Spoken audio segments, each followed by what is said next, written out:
Hi hello అండి. నేను మీ Kapila.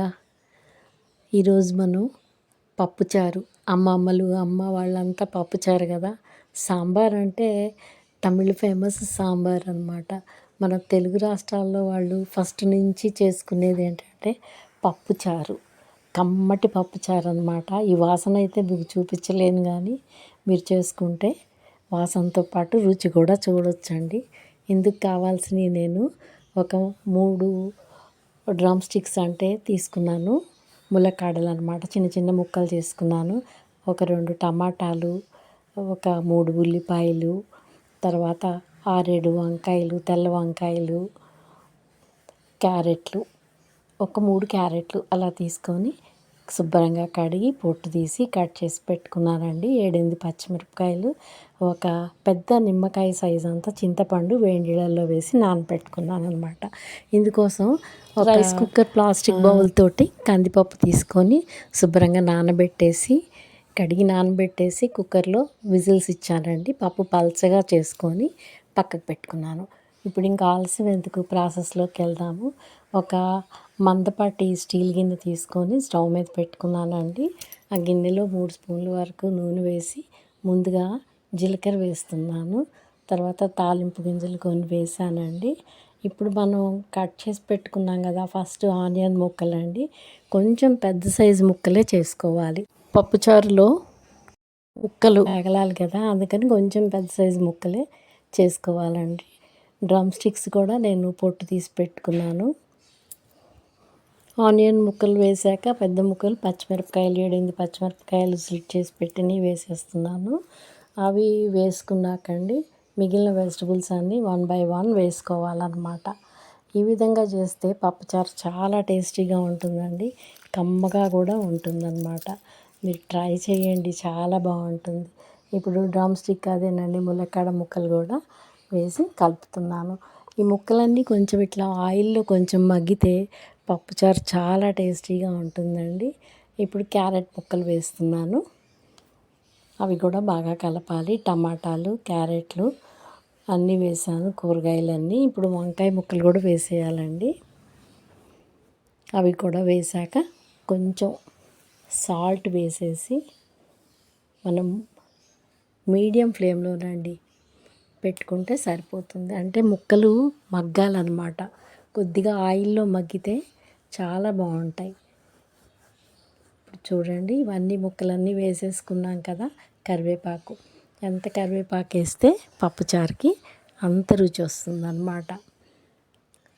Rock salt వేస్తున్నాను. ముందుగా 1 స్పూనే వేస్తున్నానండి. తర్వాత మళ్ళీ మనం వేసుకోవాల్సి వస్తుంది. ఒక చిన్న స్పూన్ పసుపు కూడా వేసేసి బాగా కలిపేసి మీడియం ఫ్లేమ్లో మూత పెట్టేసి ఉంచాలండి. ఒక 3 minutes 4 minutes అలా ఉంచేస్తే చక్కగా మగ్గిపోతాయి వెజిటబుల్స్ అన్నీ.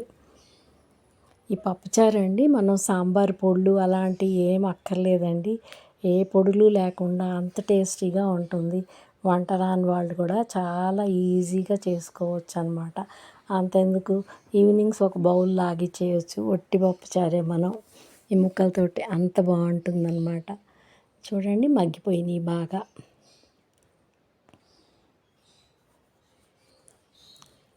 పప్పుచారులో అయితే వేరే పౌడర్లు ఏమీ అక్కర్లేదండి. నేను ఒకటే ఇంగ్రీడియంట్ వాడాను, అదేంటో చూపిస్తాను. ఇప్పుడు నానబెట్టుకున్నాను అన్నాను కదా చింతపండు పులుసు, ఆ చింతపులుసు కూడా పోస్తున్నాను. వేడి నీళ్ళల్లో నానబెడితే త్వరగా మెత్తగా అయిపోయి నానిపోతుంది, పులుసు బాగా వస్తుంది. చూడండి, ఇప్పుడు అలా పిండేసుకొని మనం ఒకసారి బాగా మళ్ళీ కలయబెట్టుకొని ఈ పులుసులో కొంచెం ఉడికితే సరిపోతుందండి. ఇంకొంచెం సాల్ట్ కూడా వేసాను, రాక్ సాల్ట్. ఇప్పుడే ఉప్పు, కారం, ఇంగువ మంచి టేస్ట్ వస్తుందండి దీనికి. వేసి బాగా కలియబెట్టేసి ఒక 2 నిమిషాలు ఇవి కూడా ఉడకనివ్వాలండి.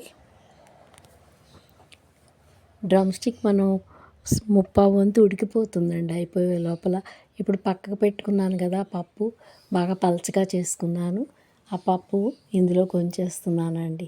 ముక్కలు ఉడికిపోయాయండి, అందుకని పప్పు కూడా వంచేస్తున్నాను. ఈ టైంలో వంచితే బాగా పప్పు మిక్స్ చేస్తే చాలా టేస్టీగా ఉంటుంది. చూడండి అంత పలచగా చేశాను వాటర్ వేసేసి. ఒక కప్పు సరిపోతుందండి. రైస్ కప్పు ఉంది కదా మన మెజర్మెంట్ కప్పు, అది సరిపోతుంది. మీకు ఎంత క్వాంటిటీ కావాలో దాన్ని బట్టి మీరు చేసుకోవచ్చు. వెజిటబుల్స్ అనేవి ఆప్షనల్ అండి. మీరు ఏ వెజిటబుల్స్తో అయినా చేసుకోవచ్చు అన్నమాట. చూడండి చిక్కగానే అవుతుంది కొంచెం ఉడికితే. ఇప్పుడు దీనిలో ఇంకొంచెం కరివేపాకు కూడా యాడ్ చేశాను నేను. ఇందులో నేను ఒకటి చెప్పాను కదండి, ఒక పౌడర్ వేస్తానని. అదేంటో కాదండి, ధనియా పౌడర్, కొరియాండర్ పౌడర్ అన్నమాట. ఆ పౌడర్ తోటే ఈ పప్పుచారుకి చాలా టేస్ట్ వస్తుందన్నమాట. ఇంకా వేరే ఏమి సాంబార్ పౌడర్లు వేరే ఏమి వేయక్కర్లేదండి. ఇది ఒక్కటి వేస్తే సరిపోతుంది. చిన్న స్పూన్ తోటి 3 స్పూన్లు వేసాను అన్నమాట. ముందు 2 స్పూన్లు వేసాను, ఇప్పుడు ఇంకొక స్పూన్ కూడా వేస్తున్నాను. ఇది ఎవరైనా ఈజీగా చేసుకోవచ్చండి. చక్కగా దీని పక్కన నేను మొన్న చామదుంపలు ఫ్రై పెట్టానండి. అలాంటి ఫ్రైలు కానీ ఆలు ఫ్రై కానీ ఏదన్నా ఒక ఫ్రై చేసుకున్నా సరిపోతుంది. ఇప్పుడు తాలింపు వేసుకుందామండి. చిన్న కడాయి పెట్టుకున్నాను. అందులో ఆయిల్ ఒక 2 స్పూన్లు ఆయిల్ వేసేసి ముందుగా ఆవాలు వేస్తున్నానండి. ఆవాలు ఆ స్మెల్ బాగా అనిపిస్తుంది అన్నమాట. ఆవాలు, తర్వాత అన్ని పోపు గింజలు,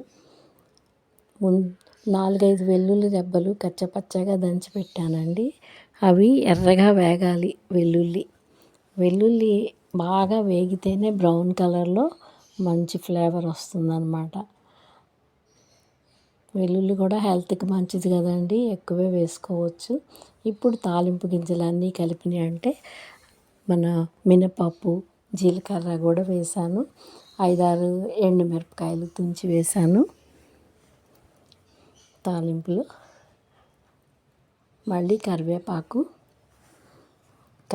మీరు ఎంత వేసుకుంటే అంత బాగుంటుందండి పప్పుచారులో. అంతేనండి, తాలింపు అయిపోయింది. ఫైనల్గా కొంచెం ఇంగువ కూడా వేస్తున్నాను. వేసి మనం ఈ పప్పుచారులో కలిపేసుకోవటమే.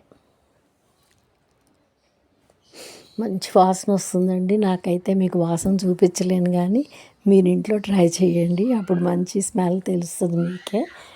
టేస్ట్ కూడా అదిరిపోద్దండి. ఎవ్వరూ మిస్ చేయొద్దు. ఫైనల్గా కొంచెం కొరియాండర్తో గార్నిష్ చేస్తున్నాను. మీకు ఈ వీడియో నచ్చితే లైక్ చేయండి. నా ఛానల్ సబ్స్క్రైబ్ చేసుకోని వాళ్ళు ఉంటే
సబ్స్క్రైబ్ చేసుకోండి. కామెంట్స్ కూడా పెట్టండి. పప్పుచారు తప్పకుండా ట్రై చేయండి. మరో వీడియోతోటి మీ ముందుకు వస్తాను. బాయ్, మీ కపిల.